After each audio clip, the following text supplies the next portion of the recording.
Assalamu alaikum everyone. So our today's topic of current affairs is population.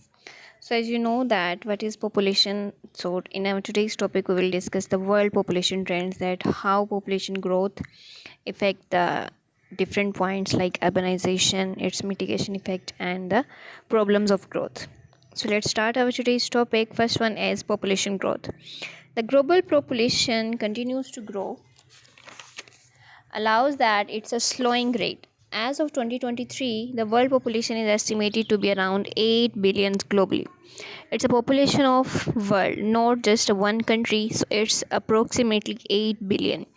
Growth is primarily is consensus in developing regions, particularly in sub-Saharan Africa and parts of Asia, where birth rates remain high. Second one is aging population. Many developed countries are experiencing an aging population due to lower birth rates and intensified life expectancy. The demographic shifts parent challenges such as increased healthcare costs and shrinking the workforce, which could impact economic growth. Thirdly is urbanization. So all the people want that they live in urban area, so the urbanization grows day by day. There is a significant trend towards urbanization with more people moving from rural areas to city. By 2050, it is projected that around 68% of the global population will lie in urban areas.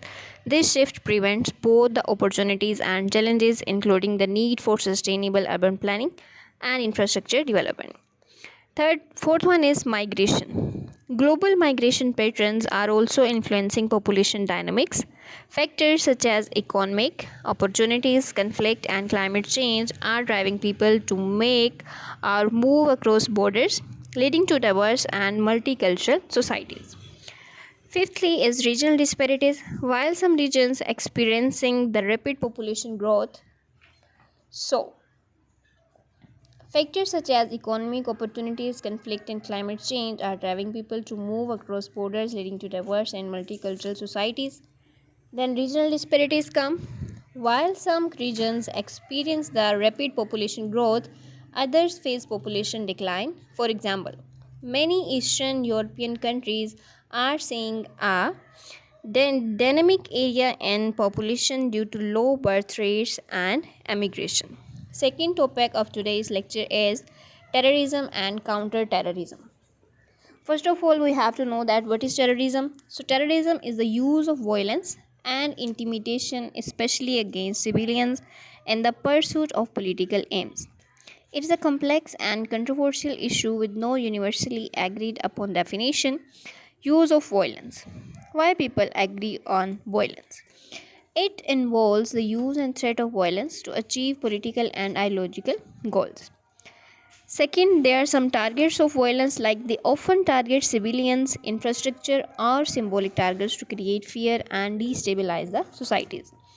Its motivations are terrorists often target civilians, infrastructure, or symbolic targets to create fear and destabilize societies. Varieties of factors, including political and religiously. Then there are some impacts. Terrorism can have devastating consequences, including the eye of life, destruction of property, and psychological traumas. It's important to note that terrorism is not the new phenomena. It has been used throughout history by various groups and individuals to achieve their goals. In the modern era, terrorism has become a global change with terrorist groups operating in many parts of the world. The fight against terrorism is a complex and ongoing challenge that requires a multifaceted approach. It is important to address the root cause of terrorism, such as poverty, inequality, and political grievances, while also taking steps to prevent and disrupt the terrorist attack. Terrorism is the unlawful use of violence and intimidation, especially against civilians, in the pursuit of political aim. Counterterrorism is a systematic approach attempted to prevent terrorism or to the thwart its goal. So ये difference है terrorism और counter terrorism के दरमियान. Next point है इसी के साथ relate करा, इसे स्टार्ट करते हैं इंशाल्लाह. इसके साथ फिर जो जितने भी न्यूक्लियर प्रोलिफिकेशन वाले टॉपिक्स हैं, न्यूक्लियर सिक्योरिटी वाले टॉपिक्स हैं, वो हम फर्दर अपकमिंग वीडियो में डिस्कस करेंगे. So last topic of today's topic is global energy politics, कि एनर्जी के ऊपर पॉलिटिक्स किस तरह हो रही है globally. It's a complex and over evolving field shaped by a multitude of factors including geopolitical tensions, economic interest, environmental concerns, and technological advancements. So, there are some key drives and challenges by the global energy politics is geopolitical competition. The global energy landscape is increasingly characterized by competition among major powers. It includes the US China rivalry.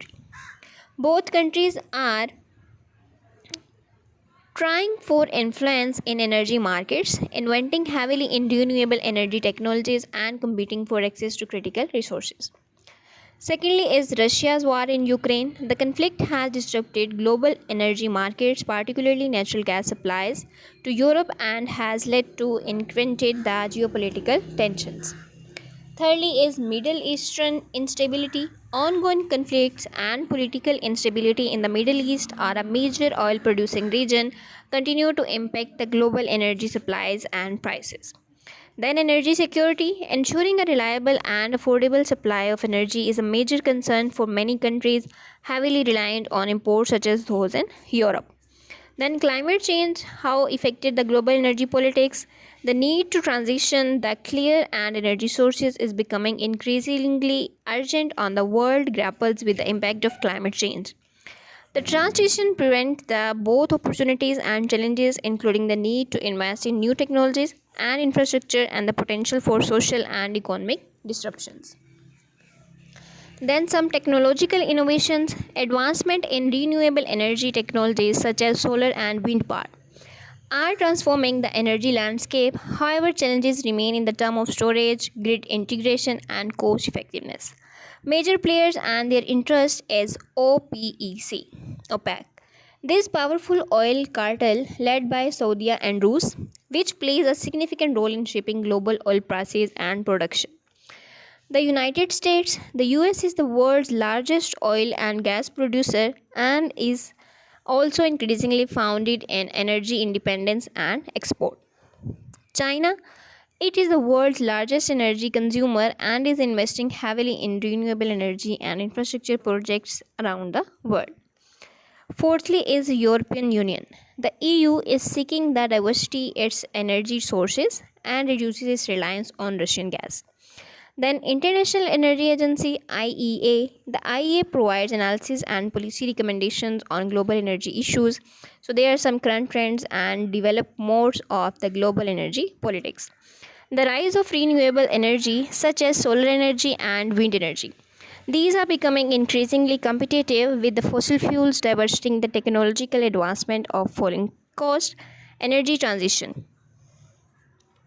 Many countries are embarking on the ambitious plan to transmission the cleaner energy sources, including planning out cost-effective coal-fired power plants and inventing the electric vehicles. Energy of storage.